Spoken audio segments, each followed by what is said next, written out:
Welcome to today's training, guys. I'm so excited to cover this objection. Is it an MLM and other things people say? A few years ago, I would be terrified to talk to people just for the fact that they would ask me something I wouldn't know how to answer, right? I'm sure a lot of us feel that way.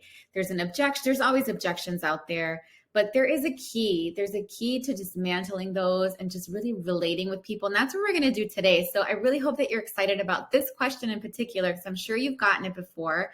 And I want you to walk away feeling like, you know what, I can do this. I can problem solve. That's what we do. We're problem solvers. We're consultants. We're coaches. Okay. And we want to relate to people. So this skill, I think, is going to take you really far if you apply the tips that I'm about to share with you. And again, I mentioned it just a second ago. The secret to dismantling an objection is really being present with people, right? You want to affirm and relate. You don't just want to talk over them. You want to affirm and relate. You want to answer the objection, and you want to close. Quick story. Somebody came to sell me pest control services, and they always come.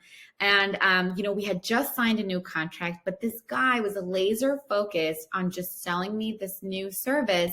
And he was just talking over me. He didn't even blink. He was staring right through me, and he was just talking. No matter what I said, he just was not listening.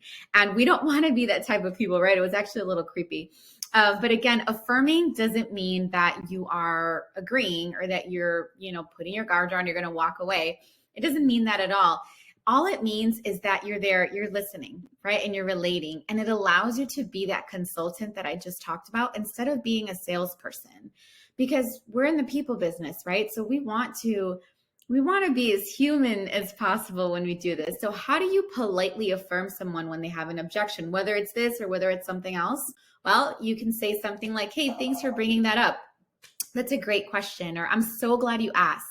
Or, you know what? I felt that same way before, but this is what I learned. Do you mind if I share with you? Right? So we want to be there with them. We want to take them there and sit with them, understand, and listen. When it comes to pyramid, MLM, whatever people are calling that, right? What we want to do is say, hey, it sounds like you might have a story. It sounds like you might be familiar with that industry. I'd love to know more. Be inquisitive.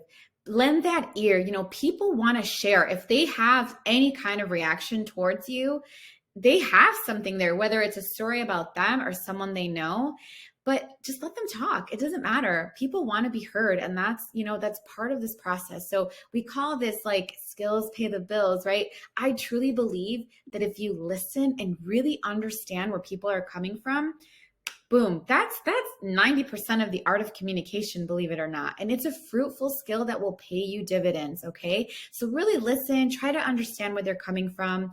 And again, today, what I want to do is I want you to walk away with not just one, but I want you to have 3 to 5 answers. And this is a rule of thumb for any objection. Because again, people might be still in their feelings, not really listening to what you said the first time. So come with some other responses. Have those in your back pocket and be ready. Be prepared. The professionals are prepared no matter what. So I'm going to bring you 4 reasons why we're not an MLM or pyramid scheme, okay? And again, the objection is this an MLM? People are coming to you. And again, this is after you affirm and relate to the person that you're speaking to. You're going to say, reason number 1, you don't have to purchase a product to start here. I'm willing to bet that half of the people listening to me right now don't own a single service with us.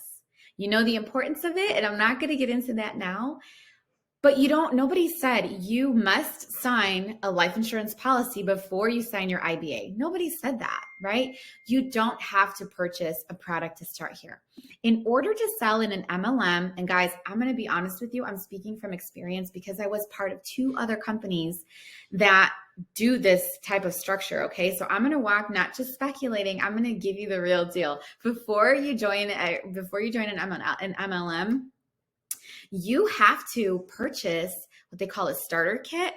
And what they don't tell you is that you have to purchase monthly subscriptions to the product or service that you're selling. It's usually products, right?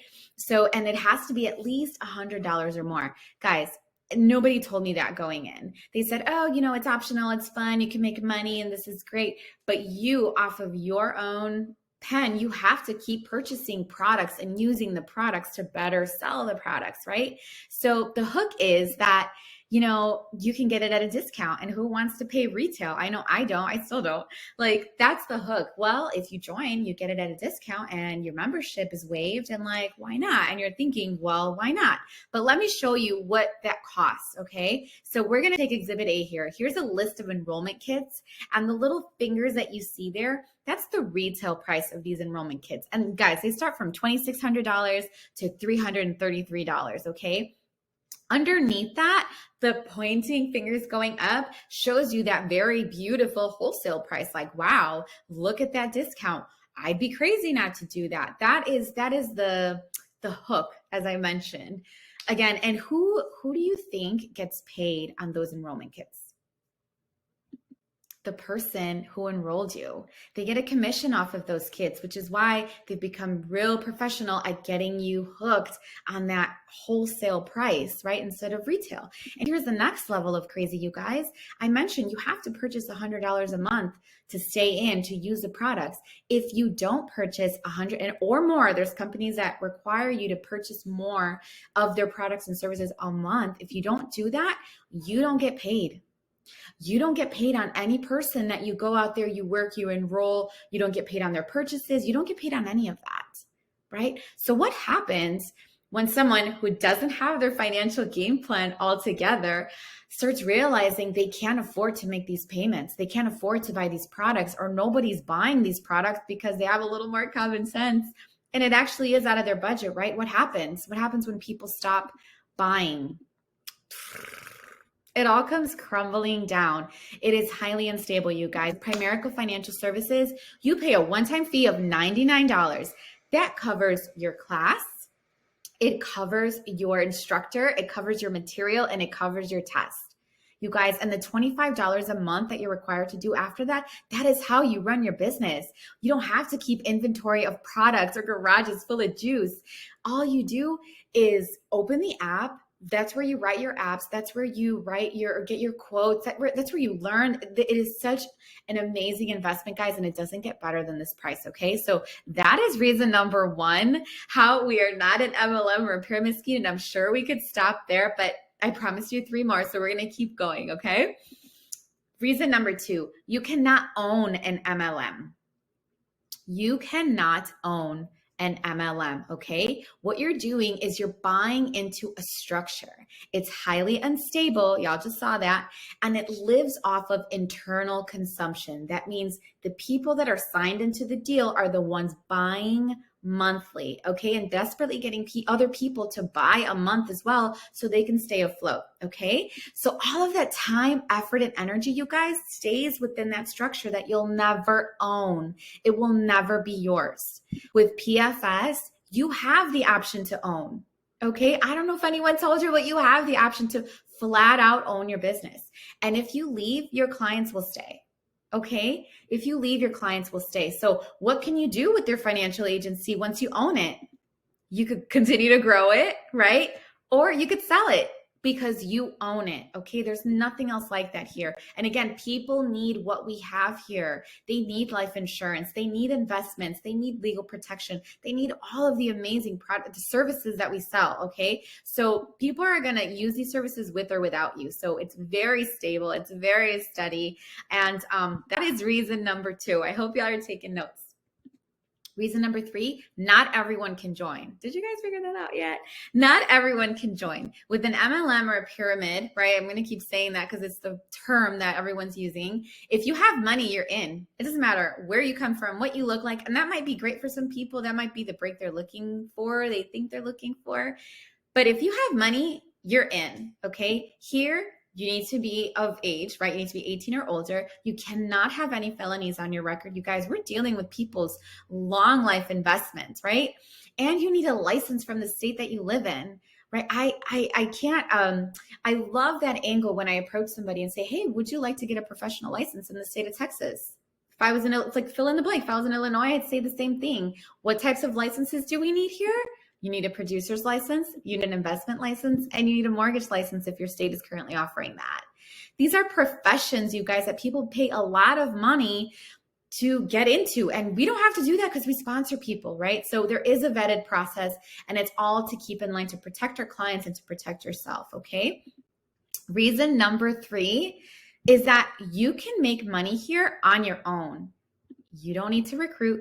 You don't need a team. You could do it all by yourself. If you don't yet understand the concept of overrides and owning your business and getting big, and you just want to do it by yourself, that's cool. You have that option too. But for those of us that understand that and want to get big and want to have ownership, we know the importance of it, right? But you don't need to, okay? There's plenty of people making money, good part-time money, without a team at all, okay? You can make money on your own pen. And remember last time, with them, if you're not signing people up, if you're not selling those enrollment kits, it all comes crumbling down. So guys, I hope those 4 reasons really got you excited to face that question. You know, I dare you, go out there and challenge someone to ask you, is this an MLM or a pyramid scheme? These are reasons, fruitful reasons why they're not. And really, guys, I want to encourage you on one last thing. I want you to fall in love with this opportunity. I want you to watch this video. Go to YouTube and look for Ian Preckner, the greatest opportunity in American business. I've seen this video 10 times and I'll continue to watch it because it not only compares other MLMs, but it compares real estate, investors, franchise, like it compares every other business that's out there and how we stand above the rest. So I'm so excited. I can't even speak. I hope you guys enjoyed that episode of Mythbusters, and thank you for taking notes.